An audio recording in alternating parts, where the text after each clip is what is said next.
back to another episode of No Invitation Required, the most fun you can have discussing a hard topic. I'm your host, Brooke the Fair, and if this is your first time watching the show, I am also your voice of reason along your journey for inclusion. I have no co-host for today because I have two special guests joining us. We have Sarah So, and then Keisha Rogers. Is that how you pronounce it? Right.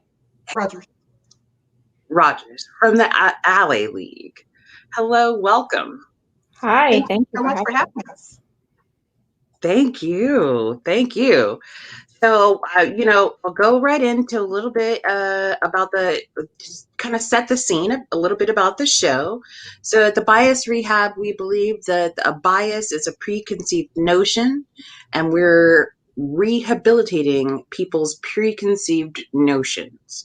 So here at the Bias Rehab Center, we built this show to help people understand what it is to live an inclusive lifestyle. So we'll get right into our questions. So Keisha and Sarah, you guys have an incredible story. Please tell us about how you came to be at in the black box and how the black box came to in existence. We'll tag team the story like we do just about everything else. We met, Sarah and I, through work. Several years ago and became fast friends. And over the years, we've had so many discussions about the need for diversity here, specifically in the Pacific Northwest. We live outside of Seattle. And just about how important it is for us to make more headway when it comes to racism. And so when the pandemic happened last year, and people couldn't look away from the George Floyd video and from other events that happened, we saw a unique opportunity to do something that moves people from empathy for people who are affected by racism to actual action to dismantle the systems that perpetuate racism continually. And so that's where the idea came from. I've always wanted to try my hand at starting a business, and Sarah was game enough to join as well and had some fantastic ideas about where to start, including the idea for the black box.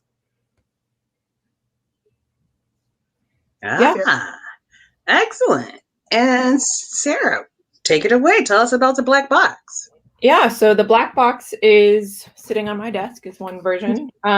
So it's literally a gift box that contains items that are exclusively from Black-owned businesses.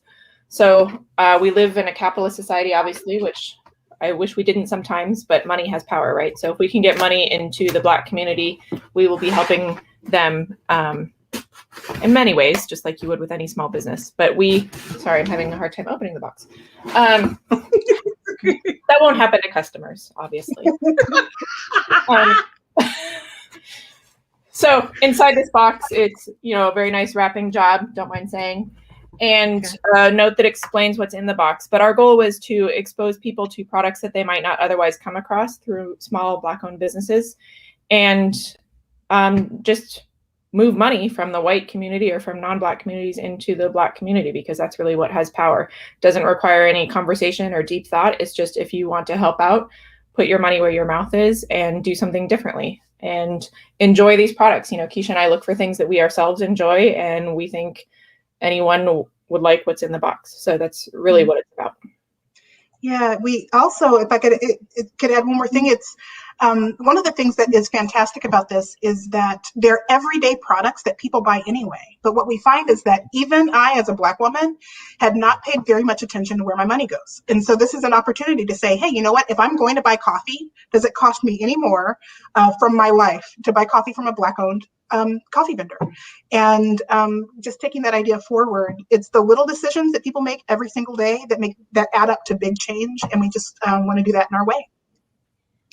That's awesome. And I'm holding up Compassionist. It's a keychain that comes in every box that we sell. So it says Compassionist in the skin tone gradient from dark to light tones, and on the back is our company name. But it's really a way to remind people that in this national conversation we're having about race and modern times, We need to be more compassionate with each person and understanding where are they starting, making sure they're pointed in the right direction towards growth and becoming anti-racist and combating their biases, which I think obviously everyone here is all about that. But we so often see cancel culture and things that are happening where there isn't room to have a conversation because people are so emotional, right? It's normal to feel emotional about this topic, especially if you're a person of color and it's real, right? So to have that questioned is terrible. But anyway, Keisha and I are trying to build a company and a brand that really welcomes the conversation. And I know you are too, Brooke, which is why we found each other and became fast friends, because we want to make progress and recognize we're not all going to end at the same place, but we all need to be, like I said, pointed in the same direction and moving towards a better environment for everyone of all colors. You know, it's funny you should mention the word progress. That's actually the perfect word to take us into our next question. So, thinking about the Civil Rights Acts, 1964, you know, Edgar, I forget when Emmett Till's death happened, but his mother was strong enough to let us see his mutilated body, right? And that shame is what really ignited the human movement of being able to really change policies and things of that nature.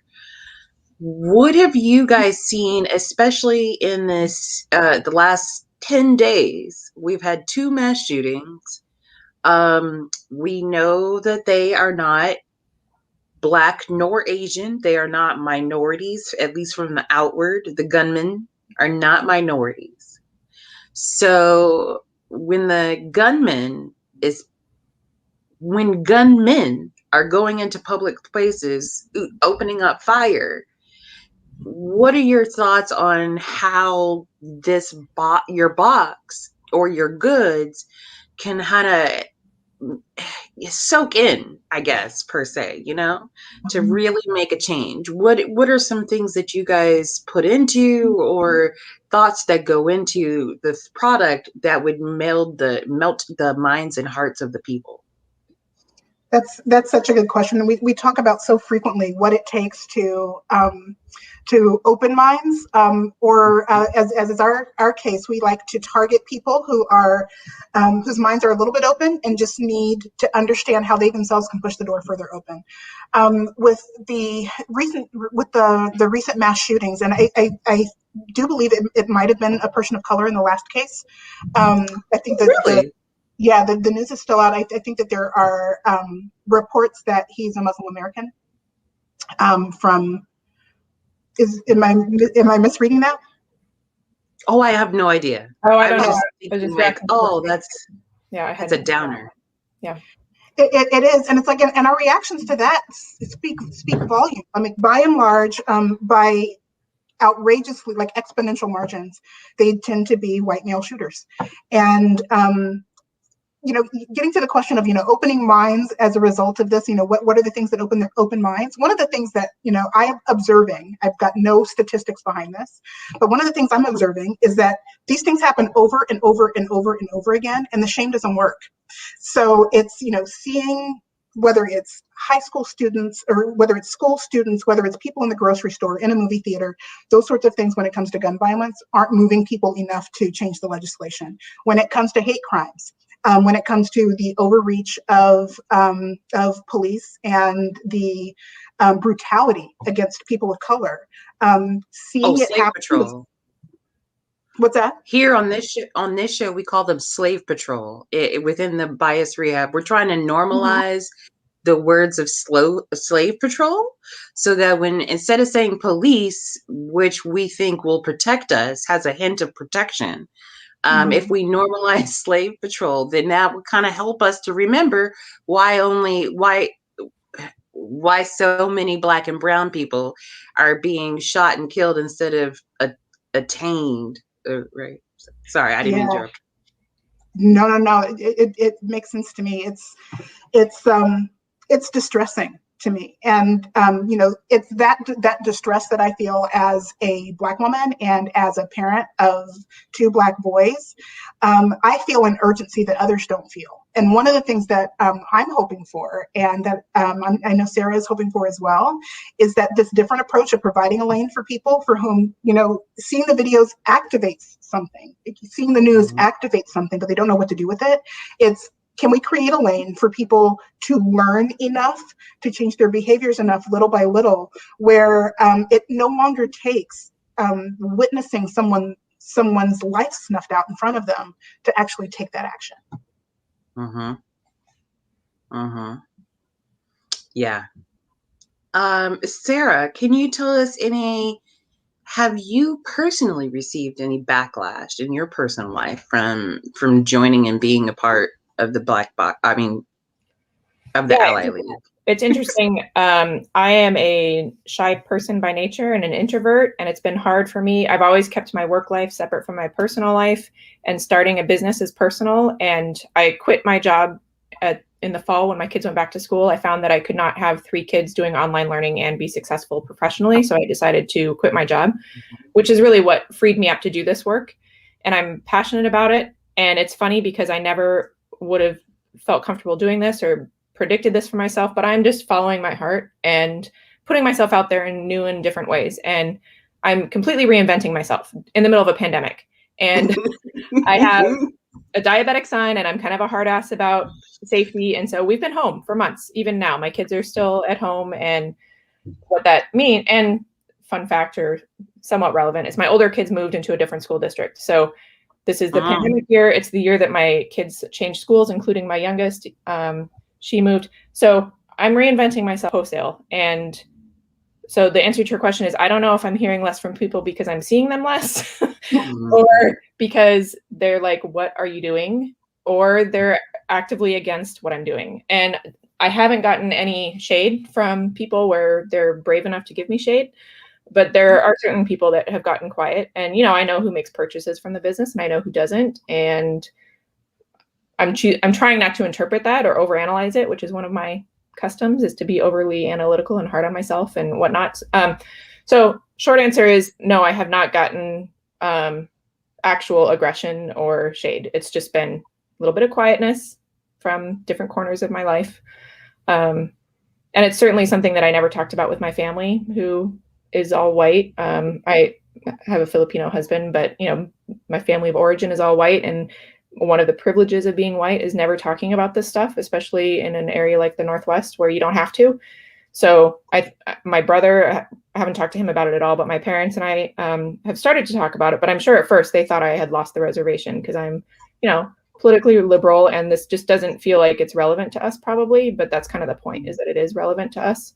Not that we made the problems but we participate in the system, and we need to be responsible for changing it and to do something as the white community. And so I'm not, anyway, I'm going off on a tangent here, but it's created new conversations, which have been interesting and I think useful. It's nothing that I've regretted. I'm not fearful or anything like that. So whatever I experience is a fraction of what the Black community experiences on the daily. So I'm not worried about it at this point.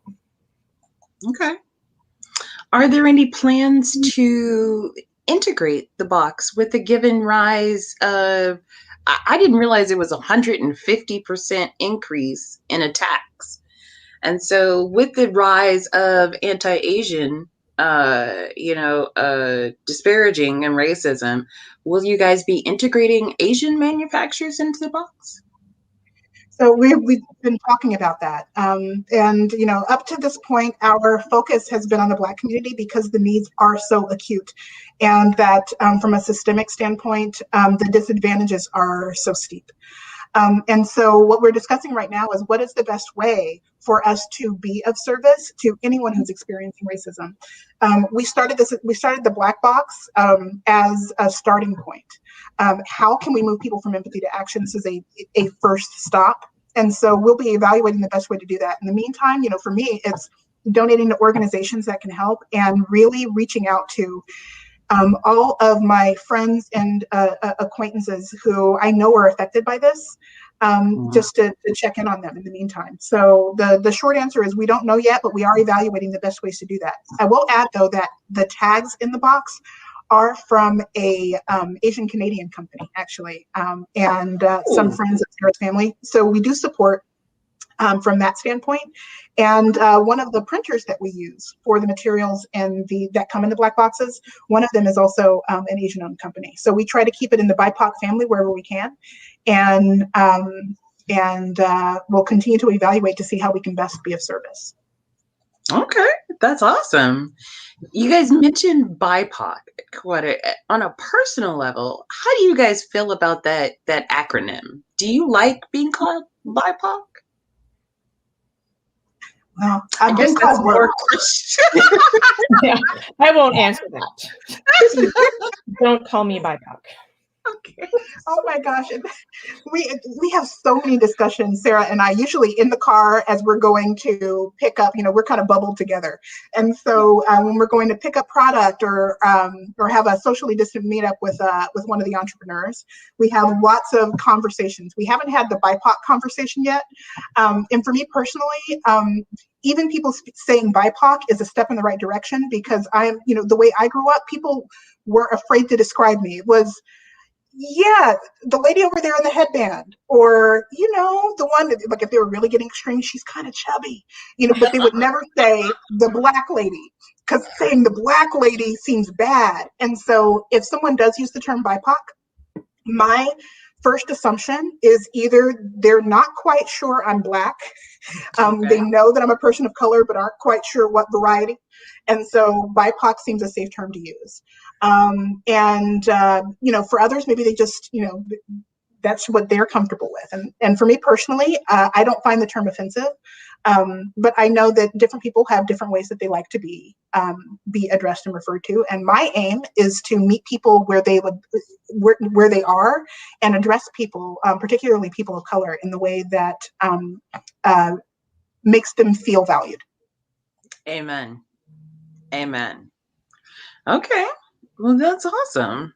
And then, Sarah, do you like using the phrase BIPOC? Do you have any emotional feelings regarding it? It was only in the last year that I learned what it was. I kept seeing it published, and then I finally looked it up. I'm like, I know what they're meaning when they say it, but what does the acronym actually mean? And Black and Indigenous people of color. And my opinion is somewhat irrelevant because I'm white, but I feel like they're not all the same. Even in the Black community, there's differences, right? Like, they're not all you are not all African descent people, or you have different histories as to when did your family immigrate here. Some people are born in Africa, some people are born in the Caribbean, some people it was generations ago. Even the term Black, I think, is not great. But yeah. I do, to Keisha's point about the discomfort I see in my communities about referring to people as Black, I'm glad that it's starting to get more comfortable for people, and I myself say it, and sometimes people double take me on it, and I'm just like, it's a statement of fact. It's not an insult. And if you think it's an insult, then ask yourself why that might be. So I struggle with it from that perspective, because I just feel like lumping people together is never a good idea. And I think everyone should be approached as an individual in all of these conversations, because Black people are not a monolith, and everyone's opinion is going to be different within any community, whites, Blacks, whatever. And so I approach things from that lens, I guess. Okay. And this sort of touches on the previous topic, but to your point about Black items in the box, I feel like the Black community has a unique economic disadvantage.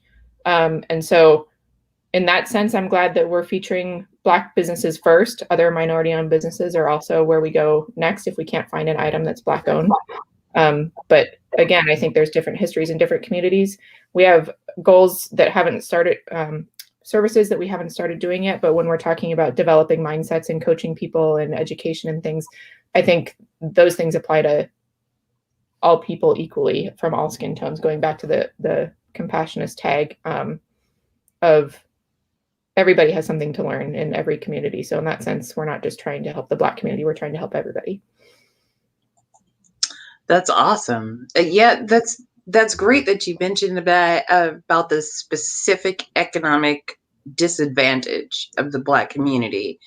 Would anybody like to go a little deeper into, because I personally, I don't know very many facts about the shooting in Georgia, as far as who owns the shop, whose shop was it? Does anybody, do either of you know anything else? No.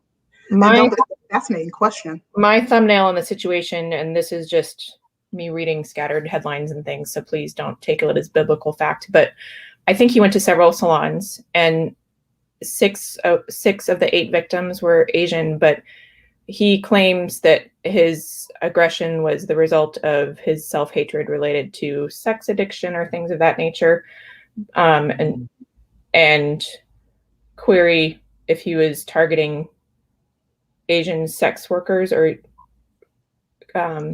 patronizing them. Really? Pardon? Oh, I'm sorry. No, you go ahead.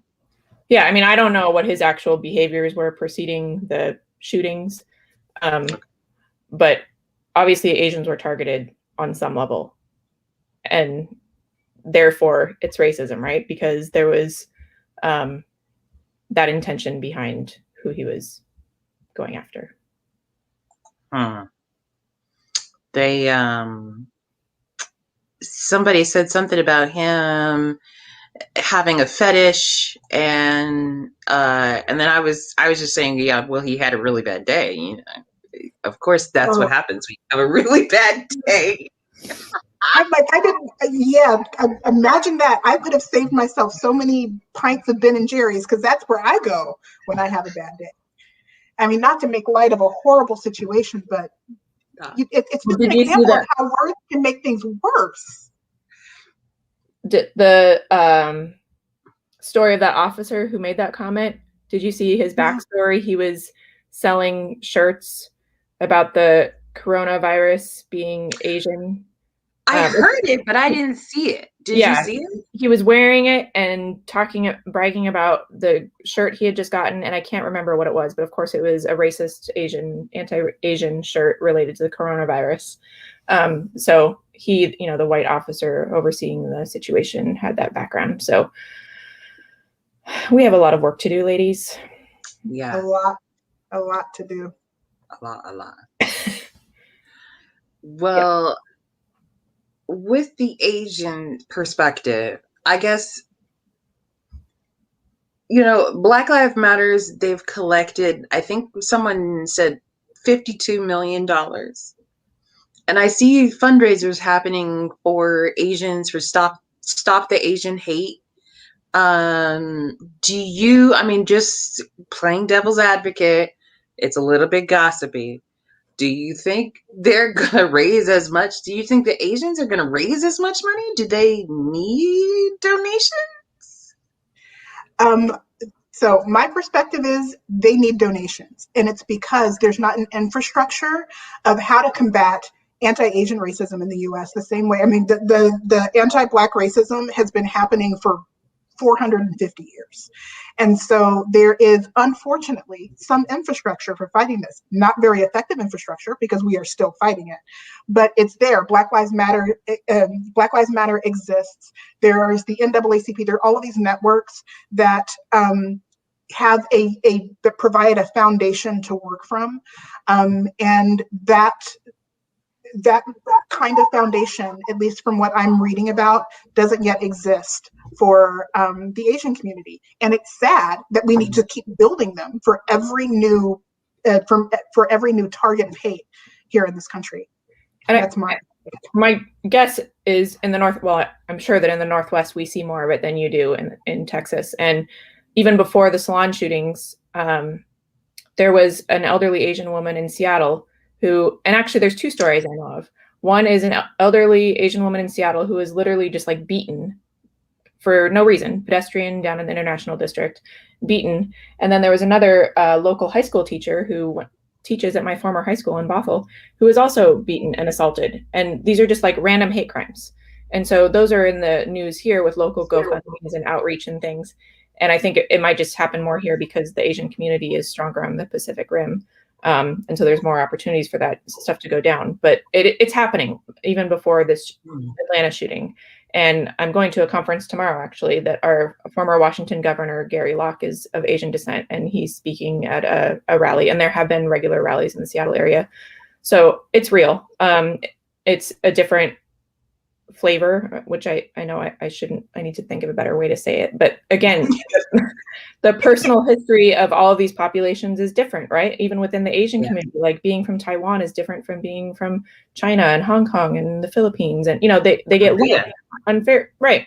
And the ignorant people don't know the difference, and they're just ignorant. And I mean, we have a temple, a Hindu temple in our community that had a swastika spray painted on it 3 or 4 years ago by some high school students. And it's like, how ignorant, right? Like putting a swastika on a Hindu temple doesn't meet the mark if you're going to be hateful, but they don't know what they're doing. Like, that's the point, right? These criminals are just ignorant. And so we need to do a better job of educating all histories, not just the white history, so that people don't feel like they're losing ground when they experience reality, which is multicultural.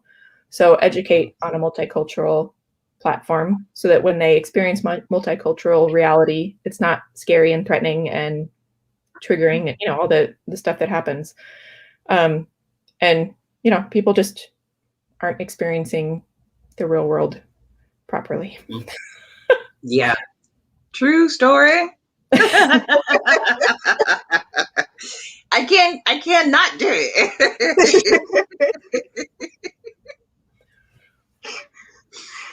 All right. So I want to ask you guys some more about the compassionate. I know you're both flexing, wearing your compassionate t-shirts. I don't have one yet, so I'm repping the Astros. Little song. We won't call Mariners. Yeah, my Mariners gear is hidden somewhere, strangely. Yeah. Could you tell people about your products, about the compassionate swear, and where the money goes? How do they, let's connect the dots for the reparations, so to speak. Like, how do we take that from the money from the rich and give it to the poor? Yes. So, like in our case, there are a few different levels and layers of this. The first is that we are not a nonprofit. We are a for-profit company for a few reasons. The biggest one being it takes a lot of capital to create a nonprofit and a lot of time. And once you go through that, all of your resources are gone to actually start something when it's, two soccer mom friends who are starting this as a side hustle, which is how it began. This is a passion project for me. I won't say a side hustle, but I'm still, working a 9 to 5 during the day. And so when you've only got that amount of time, you really need to focus what you're working on. And so, sorry, I am also going on a tangent. I will talk specifically about the compassionist message. Yeah, you get talking and I can't stop. I think it's an important tangent, though, and I do feel like we have time to make the point that it was a common question early on, and after a while, we started to ask ourselves, like, why are people so obsessed about us being a nonprofit? And just, we are Black owned. Keisha is the majority owner on purpose. That's intentional. Like, I want her and her community and her family to benefit more from this than I do. And the shirts are made by her sister, who BT Dub is Black. Yes, she's awesome. Scripted. If you're looking, she makes fantastic shirts, quality products. Is this the same YouTube sister? Oh, I'm sorry. I didn't mean that. No. That's another. I've got three fantastic, wonderful sisters. Okay. Yes. And the other, if you're looking for freelance corporate training, I can hook you up. I know a person. But yeah, so the idea is that we can serve and help more Black-owned businesses and get the word out for more if we approach things from this way, and that we've partnered with a 501c3 for the Ally League Fund. So when people donate specifically to help Black-owned businesses, what we do is work with this third party to find Black web developers to help them get websites up and running, because for for one, not every Black-owned business will fit in a black box. So if you're a service provider, if you have a higher price point that we can't quite fit in the box because you've got a wonderful $75 product, but we can't put that in a $25 or $40 box. And so how can we help them? So funds that go to, any donations to the Ally League Fund go to support Black-owned businesses in that way. The other is the intangibles, and that's that, we meet with the entrepreneurs at the beginning and form really, really good relationships. All of the vendors that we use are, first, we look for a Black-owned company or, Black sole proprietor companies to work with. Our CPA is Black. The printer that we work with primarily is Black-owned. The second one is Asian-owned. So we reinvest in that way as well. And then we form this community where we can connect other people. When, the candle company is looking for a good lawyer, we know who to connect them with. When somebody's looking for a CPA, we know whom to connect them with. There has not been any candle litigation, for the record. What's that? Say that again? There has not been any candle litigation. No. Oh my gosh. I used the lawyer example, but I think actually he was looking for a CPA. We did refer her to our accountant because she has more dollar bills to count because of the black box. And so she needed help with her accounting, and we gave her the Black accountant referral. Yeah. And we have directories on our website. Early on when we first started, we didn't know what we were going to do. We just wanted to help people be more anti-racist in their actions and not just their words. And we thought we would help with directories and helping people find ways to buy Black, but we quickly learned that those exist. And so at least in our community, they do. And so on our website, we have under our featured partners page, you can go and filter on directories, and there's 4 directories there that are fantastic resources. If you're looking for a Black real estate agent in our area, go look in those directories. So the black box is really meant to bring it to your door, because we know that, yes, there are ways to go find a Black candle maker or whatever, a caterer, whatever you're spending your money on. But the average person in the modern day is very busy. And Keisha and I lived this with our full-time jobs and multiple kids and husbands and lives outside of work, and throw in the self-care. I'm sure everyone has seen those memes about we're all supposed to do everything all the time.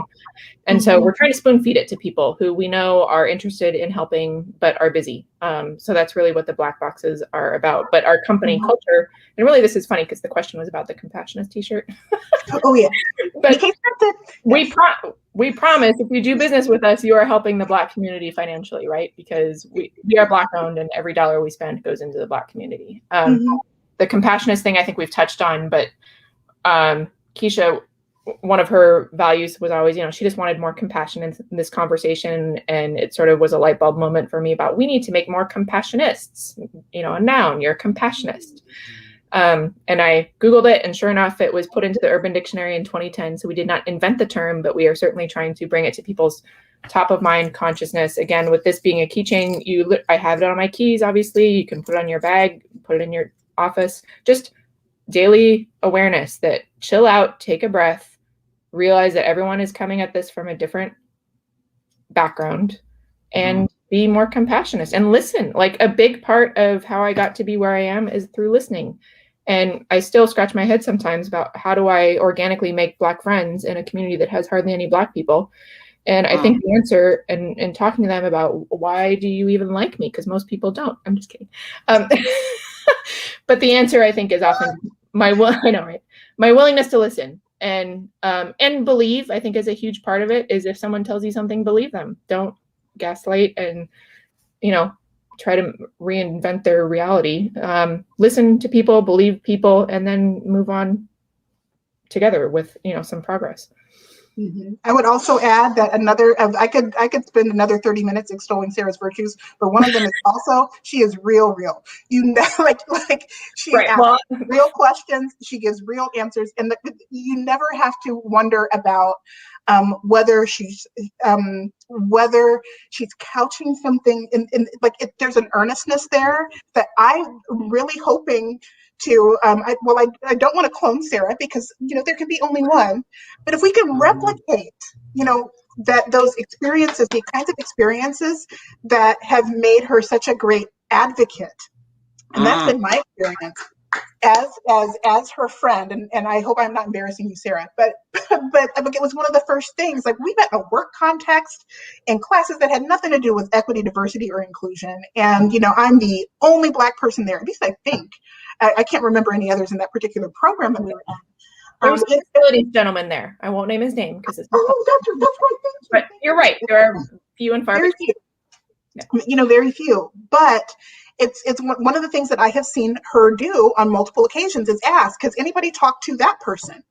And it's a room full of people who wouldn't think, oh yeah, we should probably have a more diverse pool of people having this discussion, and just connecting people, making sure that that there's more diversity where she is, because where she is, there's more diversity, and so like it just kind of it feeds itself. And that's one of the reasons I was so excited for us to partner on this together. Not least of all because another of my personal values is fun. I like to have fun all the time, and she's fun. That helps. but the other is, how do we take her experience and create more people who have curiosity, enough curiosity to take a chance and move forward with that curiosity, instead of the trepidation that I would rather things stay where they are than take the risk that I'm going to do something and it make things worse. And so what we're trying to do is ease that path to curiosity, where the first steps people make are far less likely to be irreparable. Yeah, I think curiosity is a huge part of my personality. And I remember this week I had this, because we're trying to harness all of this energy of like, how do we help people figure this out? And I remember being in high school and asking an Asian classmate, have you ever experienced racism? Just, I was curious, right? And a lot of people would, and this was in the 90s, and she told me a story of someone not wanting to sit next to her on the bus. And I was like, oh, interesting. And it wasn't anything beyond that, but just asking people questions. And I did that through college, and I went to college in upstate New York, which is really where I made my first Black friend. And we were just friends as classmates. It's all down there, downhill from there. You can see how that turned out. But I remember having conversations with her about like racism and what it has meant to her family. And I got to be friends with her. And I'm like, you are my first Black friend. And I'm so embarrassed to say I've never had a Black person in my house. And she's like, that's fine. I've never had a white person in my house. And I was like, what? Like it was just so mind blowing. But that's what happens, is my mind has been blown, and it continues to be blown to this day. Throughout this year, I've learned things from Emmanuel Acho and Dr. Kendi. Like, the conversation is evolving and continuing, but it's my openness to ask the question, find the resources, listen, and adapt. So I think that's really key to, and not taking it personally, not feeling I don't know how we got onto this topic of what makes me me, but I'm able to distance myself personally from a lot of the conversations, because I know that I did not own slaves and I did not partake in those activities. So that's not, a lot of people take it personally and get triggered by these conversations, but that's not the point, right? It's just learning from our history and how do we operate in modern times. You made a brilliant point. I know that I didn't own slaves. Do you feel like that is maybe a mantra, like one of those things we should recommend to people who are of the privileged mind? Maybe have them look at themselves and say it to themselves like 5 times in the mirror. Like, I know I did not own slaves, but that does not mean that my ancestors did not own slaves, right? Their ancestors may have owned slaves. And that does not mean that I did not benefit from somebody else who owned slaves. Do you think that's like a normal, healthy thing, a part of positive self-talk of mental health? Maybe. And another light bulb I had, this was probably 3 or 4 years ago, was at a class where a Black instructor, and going to your point about white privilege, that by itself angers a lot of people, or it's misinterpreted or upsetting, because there are poor white people. And there's a nice meme that says, having white privilege doesn't mean that you haven't struggled. It just means that your whiteness hasn't contributed to your struggle.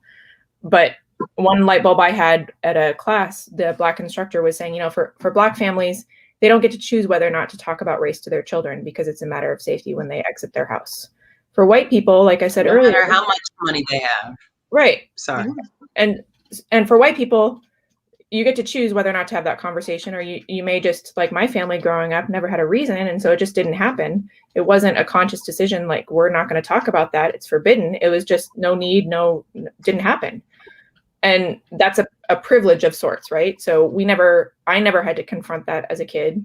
And that's an example of a conversation that goes a little bit deeper than, in some circles, it's just misinterpreted. Mm-hmm. I'm finding that we're having privileged discussions at home too, because my kids are growing up a lot different than I did. I have, through preparation and good luck, I have had a pretty successful career that puts me in a more advantageous financial position than how I grew up, which was with, we had barely enough.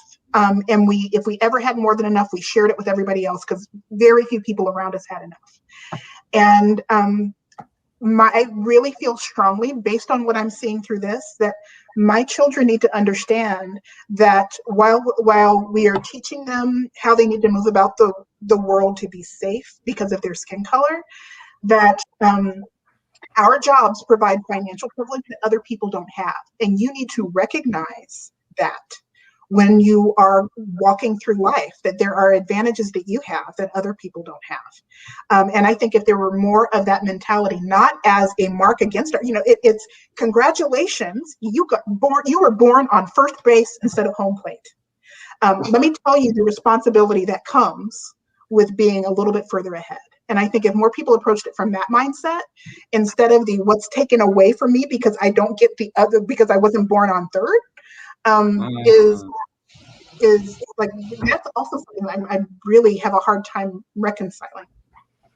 I had a light bulb this year about reparations, and I never really gave it much thought, and I felt like, I don't know what it is, why we need it, whatever. But Emmanuel Acho, in his Difficult Conversations with a Black Man, had a segment about reparations. Yes. It was a simple analogy about no one wants to go to a track meet and start 200 yards behind their opponent. Like, would you take that race? No, thank you.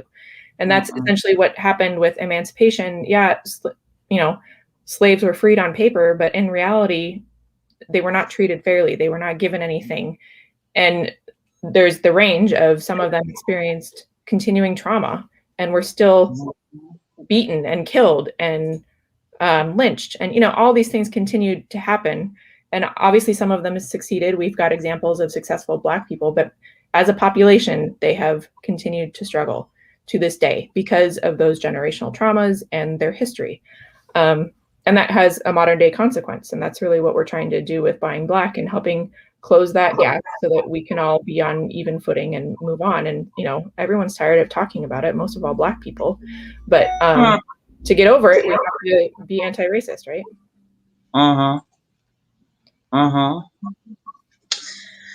Holy vey. That's a lot to unpack there. No, it's good. I'm just trying to jam it all in and be like, what have I learned in this period of my life?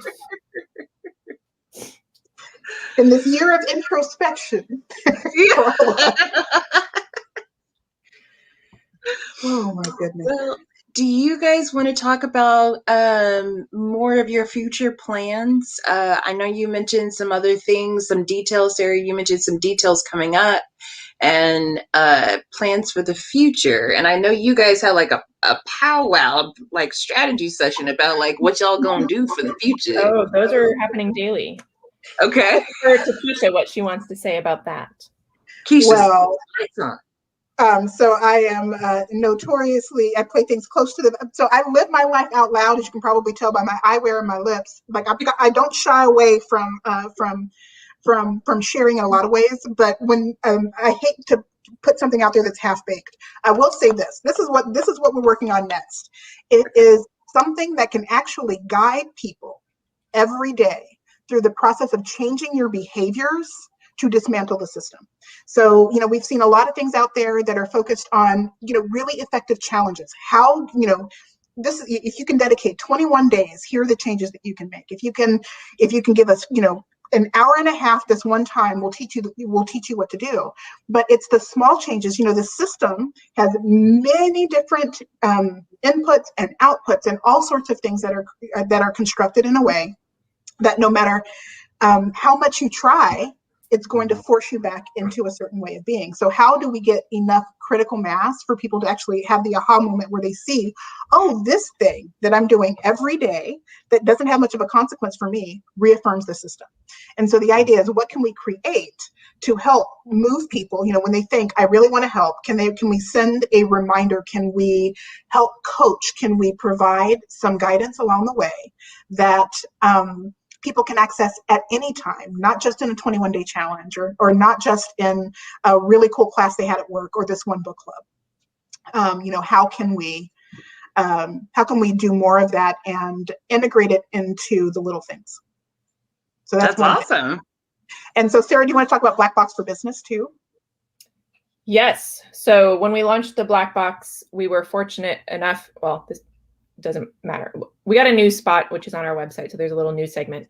But when we started selling them, we had customers coming to us asking, can I get, 5 of them, 10 of them for my staff, for my employees? And so we had this aha moment of, oh my gosh, there's all these companies talking about George Floyd and making these pledges, and they're going to be different. And so we want to make this an actionable way for them to be different at work and in their companies. And so we are selling Black Boxes to businesses for workplace giving and snack boxes. So to the extent, especially in my former workplace culture, there were, boxed lunches coming in every day. There was food brought in all the time, probably because we were in the middle of a business park without a cafeteria or whatever. But, at conventions and meetings, there's always grab your lunchbox. So what if those lunch boxes just had Black-owned businesses in them? So Black Box for Business has snack boxes and gift boxes for industries that give gifts to onboard new employees, or for client thank yous, board gifts, volunteer thank yous. There's a lot of industries and opportunities to divert funds. Businesses already have the budget for that. And so we're just encouraging them to buy Black with those funds, which I think is a nice thing to be budget neutral. A lot of companies are trying to figure out how to restructure their budgets or come up with money for different DEI initiatives, as it's called, diversity, equity, and inclusion. But ours is budget neutral to the extent, if you're already buying catering and gifts, if you work with us, it'll go Black. That's awesome. Go Black. Yeah. And the products are so good. That's the thing that I wish people would. I wish there were like taste-o-vision through YouTube and smell-o-vision. Because if they could feel, smell, touch, and taste the things in the box, they would want the box. Sarah, can you show us something in the box? Like, I'm just kidding. Oh, okay. It's like, showed us the outside. Sorry, I'm kind of a joker. The other, Keisha was talking about future directions of the company, and I promise you, our company will always try to do things with humor, positive reinforcement, and people like us in mind. To the extent it's easy to go down a depressing rabbit hole in this work, we do not want that for our customers or people in the universe, because they will quit. If they get burned, they will quit. But if they have fun and they're like, oh, I learned something and I'm making progress, and isn't that good for me and the world? So there's literature in here that describes things in more detail. This, everyone here should enjoy, is a cocktail kit made by Bring that forward. So this soaks in alcohol to make cocktails. Entrepreneur in Michigan invented that because she wanted cocktails that were affordable and she knew what was in them. So there's lots of different flavors and everything. This is a trivia game called Brilliant or BS. It's general trivia for all ages. Those two are from out of state, but for the Northwest people, this is local. This is lemonade. This one is normal or plain flavor. Yeah, many of them are infused with other fruits like berries and things like that. And it is super delicious. Green apple is my favorite. Yep. These are eco-friendly cloth napkins. So I'm a big nerd when it comes to being an environmentalist too. And these are reusable napkins sewn by a woman in the Mill Creek area. Okay. These are plantain chips. Plantains are similar to bananas, and I knew that, but I had never really tasted them. And these are kind of like a smoky barbecue type flavor. So a woman Ooh. of Jamaican descent makes these at her restaurant. So she has a restaurant, but she also sells those separately. This is a company, Seattle-based, called Queen's Care, and they make self-care products, body washes, and soaps and things.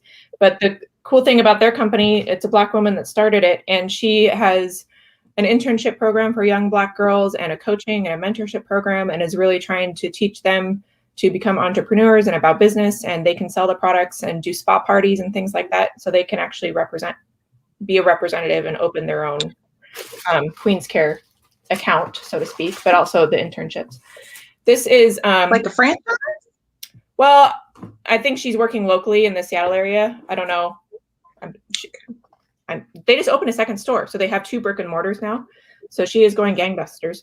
This is Serenadagrams, and this is a singer in the Seattle Opera. Is a Black woman who, the work dried up when the pandemic started for that whole industry, and she already had a vocal company, but she pivoted to create Serenadagrams, which can be done online, but also socially distanced in the yard or things like that, so that you can get one that's in person, socially distanced, or online anywhere in the world. Custom, all kinds of genres, any song you want, just tell her what you want, and she or someone on her team will make it happen for a custom greeting.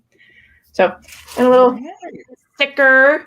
And the last topic, which we didn't touch on, but I'll just quickly say, this is a Black History flashcard sample.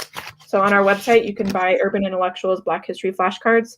There's cards in here that go into Black history that is never discussed enough, obviously. And there's several volumes available through this company, and we're an affiliate. So if you buy through us, we get a commission on it. But point is, the untold stories of Black history that everyone should know. Okay. And people can all find everything that you've shown us here on your website?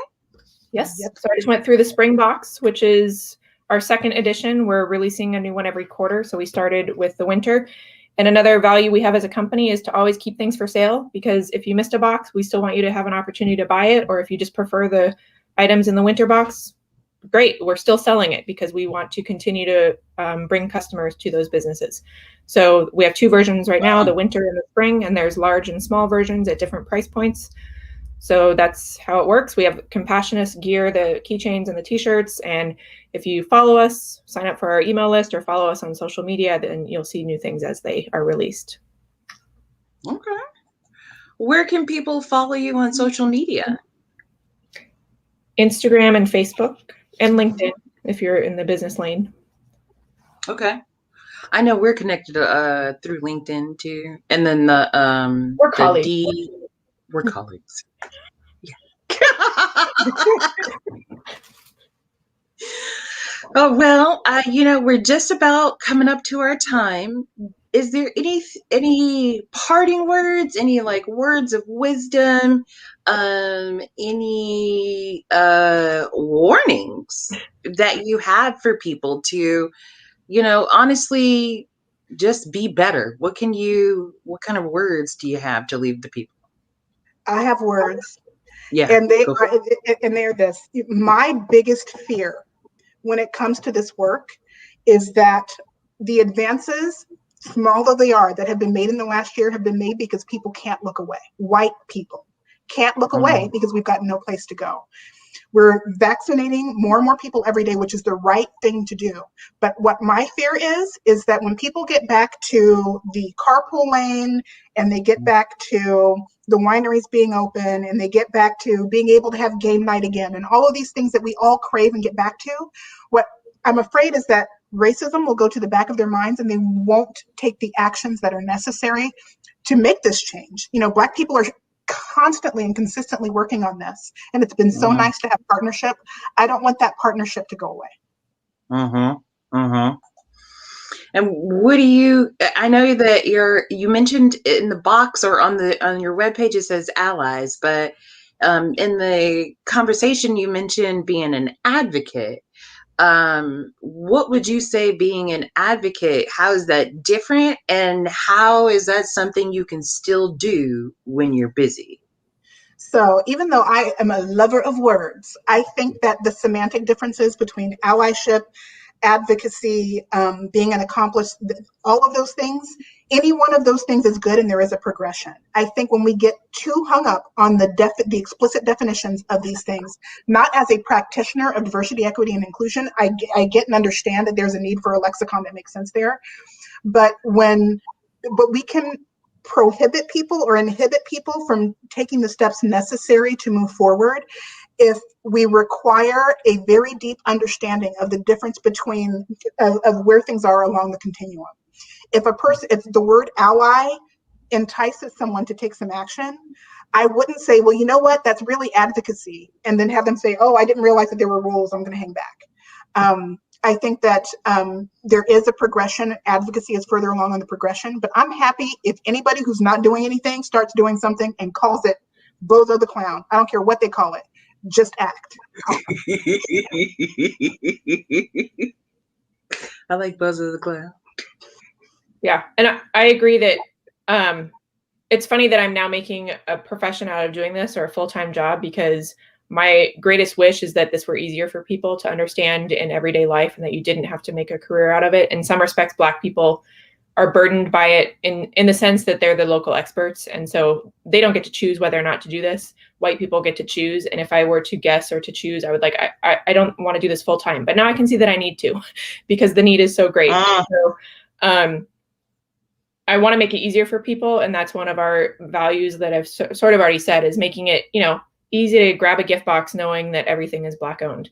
We're trying to do that on the intellectual level too, or on the growth mindset level, is that we're not going to assign a ton of homework and expect you to spend all day Saturday, or it won't be a heavy lift, but you will not regret it. As far as changing the way you see the world, it disarms things, right? It makes it easier to interact. The diverse experiences I've had are always positive. I have never regretted entering this place and opening my mind and learning about other people. And it's just been nothing but a positive experience. And I don't know of anyone who has regretted opening their mind. So that would be my advice, is you will not regret personal growth. And we will try to make it easy for you. It's not an easy topic, but we understand that it's not the only game in town. There's other things people care about. They're all struggling with other things in their everyday life. But this can be a part of your journey and your world, no matter where you live. That's awesome. I'm just writing that down. Sometimes you just got to write it down. You got to be like, oh, I need to remember that. You will not regret your personal growth. Is that what you said? Strength? I think so. Yeah. I've never seen someone regret opening their mind. It feels like a one-way trip to me. Is like, once you have those light bulbs, then you're like, oh, yeah, that might be why they're angry. That might be why this is happening. And, just let it be. Like, have sympathy and compassion, and recognize that you can contribute to the solution by offering support or following up privately to see what you can do, or, whatever. Don't just go in with the answer, but go in with an open mind, listening, breathing, helping. Like, chill out. Like, chill out. Word. That says it all. All right. Yeah, I think we're done. I've done all I can do here. Lisa and I have a running joke that we will have racism solved by, it used to be Memorial Day. Now we're thinking 4th of July or Labor Day maybe, but definitely by the end of the year. We're going to work like it's possible. I was like, this year? Yeah, no, this year. We're driving like it's possible, and if we need to extend, we extend, but we keep going. It's just around the corner, guys. Just next mile marker. I'm sure that's our turn. I told somebody that I believed we could eradicate racism within 10 generations, and you're saying this year. Yeah, 2021. I love it. Yeah, thank you. You know what? We set the bar high, and we stretch for it. But please do a welfare check on us this time next year. Okay. But seriously, you know what though? If everybody did one empathy to action thing tomorrow, it actually could. Seriously, why not die trying? Why not spend your time being a solution? than I a signed problem. up for diet Or, science. like, so many people, and I've been there too, and I have days, like, this is not all the time, but this is the goal, right? Like, it's easy to feel paralyzed, overwhelmed, helpless, all that stuff, where you're just like, oh my God, like, I get it. But you can also turn the corner and try to build these relationships, be a part of the solution, and make things better for individuals and ultimately everybody as that expands. Okay? Yeah. Deal? Pinky swear? Okay. Brian liked it. Thank you. It took a minute, but thank you. Yeah. Sorry. Okay. Thank you for having us. This has been lovely. I hope you've enjoyed it. Thank you. Yes, of course. Well, don't go just yet. Okay. Before we leave, we've got a few words from our sponsors. The StreamYard Pro that we've been using for today's episode was generously donated by the Beyond Normal podcast. Don't forget that when you subscribe to the Bias Rehab channel on YouTube, you're not just supporting the Bias Rehab Center. You're feeding hungry communities. You're educating school-aged children, and you're funding Black tech startups because 30% of our YouTube profits are donated to nonprofits who are empowering the Black community. So whether you're watching this episode on Apple TV or on your computer, go ahead and hit that subscribe button down below. And that way we can make even bigger and better donations. So we like to thank Keisha and Sarah and the Allied League for being here this evening. And thank you, Brian. Brian's very excited. I love that. That's awesome. Thank you, Brian. Thank you, Brian. All right, well, ladies, I look forward to speaking with you soon. Thank you so much for being here on No Invitation Required, and we look forward to speaking to you soon. Yes, thank so you. much. Thank you. Good night. Bye.